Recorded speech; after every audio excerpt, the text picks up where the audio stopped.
Face to the screen again, fellow slaves. Pardon the road noise you may hear. We're out in the open today. There's a road right there, so cars are going to drive by and make noise. So I bought this rifle in an online auction a couple weeks ago, whatever. I finally received it.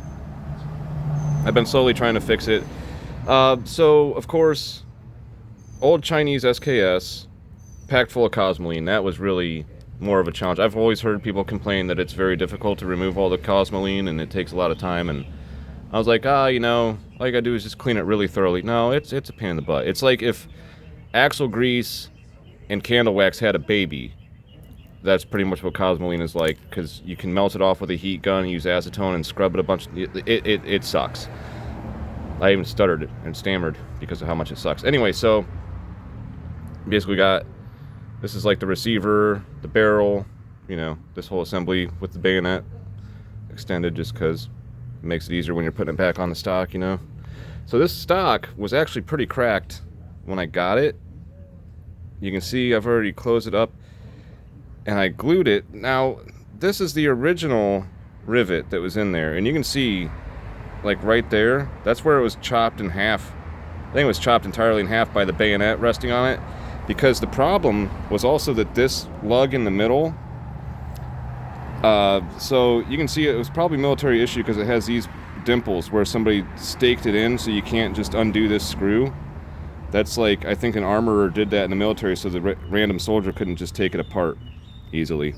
So this was too high because I think that the stock is actually a little bit warped. So the middle is a high point, so the receiver end and the muzzle end were rocking on this. So I ground it down a little bit. Let me use my pen to point. So I ground this down a little bit carefully. I might need to do a little more and just make it even flatter and just a little better. It's kind of ugly the way I did it because I couldn't take it out of the rifle to do it. I had to do it with it in the stock still, so that was a pain in the butt.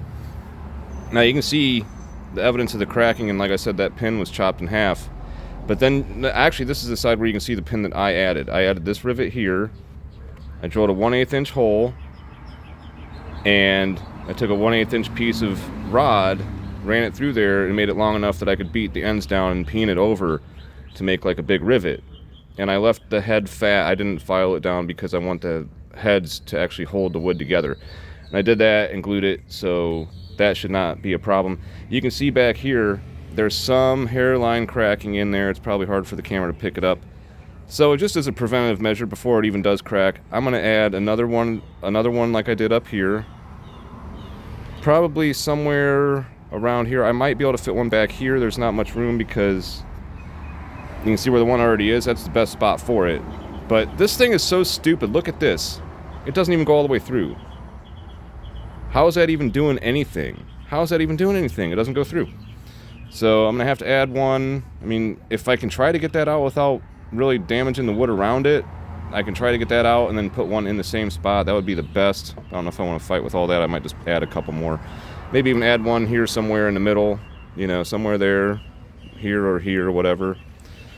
So if I put 3 good ones in there, and I also blued it. Like, I made the pin and then I blued it on my stove, got it hot to like a peacock blue color, and then dunked it in oil, quenched it in oil to make it blue. So it's already oxidized and it shouldn't rust.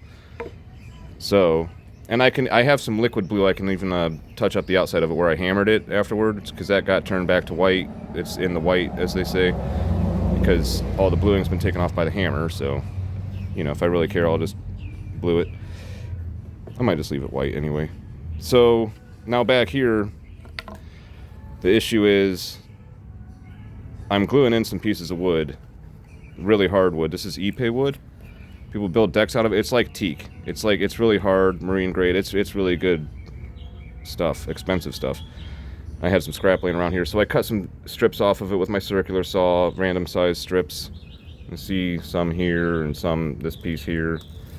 So I've got, you can see here by the spring, since there was cracks in there, I kind of just chiseled out a little bit of the wood to be able to glue this stuff in there and make it like a sheet of plywood, like have it really strong and reinforced and absorb the shock of the recoil. Sorry, my hand's cramping a little bit. Trying to hold my phone here. So you can see the grain goes this way down here because it's spanning a gap where the spring is. So I got the grain running this way, and I got the grain running vertical here because it doesn't matter, it's fully supported by the actual remaining wood of the stock. Just gonna glue on a couple more layers, thin layers here, probably all going vertical, or maybe I might alternate a couple times just to make it like actual plywood. And then all those veneers glued together should be nice and strong, and I'll be able to just file it down, sand it down to make it fit perfectly with the rear end of the receiver here that has this surface right here where my finger is going to be pressed up against that, basically, in case you're not familiar with these rifles. So I think once I do all that kind of stuff, it should be fine. I picked this rifle up fairly cheap. If I'd known the stock was this bad, I might have wanted to get it for cheaper, of course, but whatever. I think part of the fun is fixing it and doing fun stuff. Like, it's kind of not easy to put that rivet in there. You got to hold it on the anvil carefully so you're not like banging the stock wood on the anvil itself or not hitting the wood with your hammer.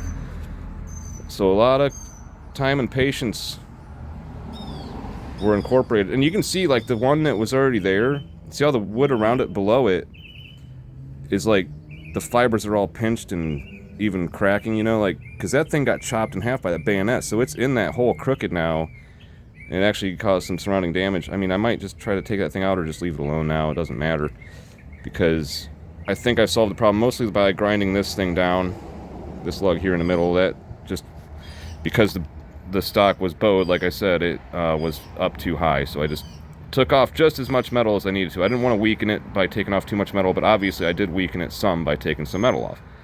So try to be careful with that. What else was I going to say? Oh, you can also see the evidence that it was... So this bayonet, you're supposed to be able to take it off. If it'll focus.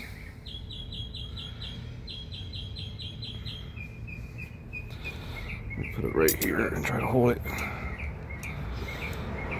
You can see they did the same thing here. They staked it, so you can't pull that pin through. Come on, just focus, you son of a... See? They put those little dimples on the end of that that shaft, like they staked it in. So you can't just take the bayonet off. And you can see somebody, it looks like somebody took a screwdriver to it to take it off, but good luck, buddy. You probably actually have to drill those out, like take a really small drill bit and carefully drill it where you're not really marring up the surface, but you're gonna have to remove some material to get that thing out of there now, buddy. Like, it's peened over and staked. So that thing is not gonna come out unless you almost have to damage it and grind it off. You almost have to get a new pin. That's what the armorer was probably thinking in the military when he did this, was like, well, if I really have to take the bayonet off, I can grind and drill this thing out, and then I'll just have to replace it with a new pin. Well, I don't have a new pin, so I don't feel like making one. I could, I guess. I don't really need to take the bayonet off anyway. It's part of the gun, so. Anyway, if anybody learned something from me, and I hope it's not a bad thing. So, don't forget to face the screen. That's all I got to say for today.